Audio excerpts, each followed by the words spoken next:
Let's get to some cases. I think we all learn pretty well from some cases. So this is a pretty bread and butter one that a guy I know pretty well. 71-year-old. He's an accountant, naturally type A. He's a numbers guy. He's an avid golfer. He golfs at least 3 or 4 times a week, lives on a golf course up in northern Wisconsin. So he gets out, 100 times or so every summer at least. He's got more blur in his right eye. The referring OD noted a significant shift in the right eye. And so this is his refraction. So his right eye is a -2. Previously, he was a little bit hyperopic. So he's had a pretty significant shift. Left eye was +1. Has been wearing glasses for a while. I mean, once he hit his 50s or so, he was a low plus. So he was pretty comfortable without wearing glasses until he became fully presbyopic. Just some of the clinical data here. Good, solid, topographies there. He's not post-LASIK. He doesn't have any macular pathology. There's really nothing going on clinically. So we looked at this and we said, this is an easy case for us. He wanted to be able to see his golf ball. He wanted to be able to write his score down. He didn't really have too high of a near demand. And that was, pretty what he wanted to do. He was okay with the idea of wearing reading glasses when he needed to. He likes to use his iPad in the morning to read the news or whatever. But a pretty, low near demand, but wanted to be able to see the distance. And that was key. He did not want to wear glasses when he was golfing. And so obviously for us, this is easy. This is a no-brainer for us. Let's do the LAL and we'll plan to do a little bit of a mini mono or a blended vision with him. So this is how the process goes. So he came on 3/17, St. Patrick's Day. His refraction right out of the gate. This is right out of surgery, or 2.5 weeks out of surgery. He's -50. So we missed our mark in his right eye.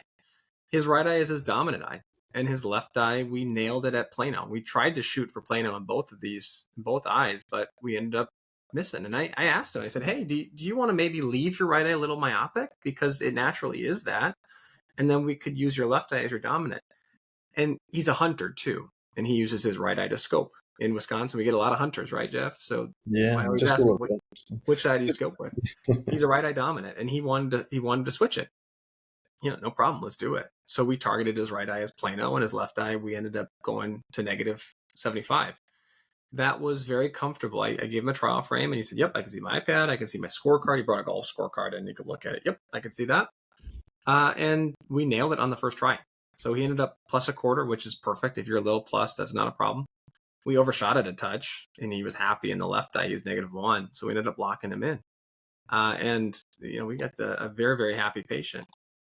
So I said, I know this guy pretty well. This is the father of my wife, my father-in-law. And, Jeff, you probably know as well as I do, there's one person in your life you don't want to piss off. It's the father of the bride. So. Yeah, that's not a good key for success there. So I'm glad your outcomes came out as well as they did here. Yeah. We probably wouldn't be talking here tonight if they didn't. So yeah, I got some serious brownie points, and I told him, man, hey, if your golf score improves, we'll take the credit, but if it gets worse, don't blame me. It's not my problem. Yeah. Very happy patient. Number 2, this one's not so bread and butter. This one's a little more complicated.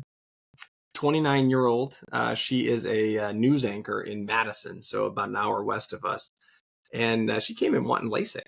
And take a look at that prescription. I mean, Jeff, what do you do with that? With a +8 with a bunch of cylinder? Yeah, it's pretty hyperoptic. So that's a challenge there, just getting the lens in the eye, I would imagine, for your surgeon. But you tell me what you did, my friend. Spoilers. We did an adjustable lens. Yeah. But I mean, the reason that this is really appealing, well, there's a number of reasons why. We'll get to it. Here's her pentacam, her topography, regular. Good healthy cornea, very symmetrical. A lot of cylinder, but very symmetrical. The LAL obviously is what we did. A couple things. Number one, for her lifestyle. She's young. She is pre-presbyopic. We wanted the ability. We didn't. If you do a refractive lens exchange on somebody who is pre-presbyopic, you're making their eyeball 60 years old tomorrow, right? You are taking away their entire accommodative system. And you can counsel your patients as much as you want about that, but until they actually live with the inability to see up close, it can be kind of shocking. So we knew we wanted to do something that was going to give her some reading ability. Number 2, she is in front of a bunch of lights every day in a news studio. The glare and the halos that you'd get from a multifocal or an extended depth of focus with a big pupil like she had would be miserable. And then the third thing, she's got a really short eyeball. So you remember earlier when I said that 7% of the IOL power per millimeter of deviation? Well, a 30 diopter lens, which is what we had to do, that was the highest lens we could get, compared to, so 7% of 30 is a lot higher than 7% of 5. So if you miss by a millimeter, that is a colossal refractive miss. And so we looked at that and said, hey man, an adjustable lens is the only way to go, or don't do surgery. So yeah, that's what we did. So take a look at that right out of the gate. I mean, we ended up pretty hyperopic. We missed our mark like we thought we might. And she came into my office. She was literally in tears this day. This is day 17. She thought she made the worst mistake of her life. I mean, she was, her eyes had healed by now. The inflammation was down. She was kind of at her plateaued potential at this point. And she's like, I think I made the worst mistake of my life. Her mom had flown in from Iowa. I gave her a hug and I said, hey man, hang in there. And, in the back of my head, I'm like, oh, please, dear God, work, please work. But, things ended up going great. Otherwise I wouldn't present this case. It went beautifully. We ended up doing a little more of myopic right eye. That was her non-dominant eye, targeting -150. And we ended up very, very happy. Again, at the day of her final lock-in, she was again in tears, happy tears this time, because she could see better than she ever could. She was so intolerant of scleral lenses in the past. They were just uncomfortable for her. And she could never get a good fit, and her vision has always been a struggle for her. And we took her to the point where she doesn't need anything. She does wear reading glasses for small stuff if she's doing an extended, near demand, and that's okay with her. But for being on the news, if you were to watch her, she doesn't have glasses on, and I'm proud to have a part in that. Let's get to it. So this is the patient that I didn't want to have, who is now mine, that I see 3 times a year. He came in, I got cataracts. He had LASIK. He moved actually from California. And he basically was demanding, I want my LASIK eyes back. And by the way, I've got a, quote, little bit of glaucoma. And he also started talking about sending over the consent so his attorney could review them all. Anytime I hear that word attorney, especially before we do anything, that's a red flag. I don't know about you, but that's a pretty quick, maybe I'll send that to my buddy Jeff down the road. Yeah, I was about to say that's where I'm sending him, to the LAL King up in Milwaukee there.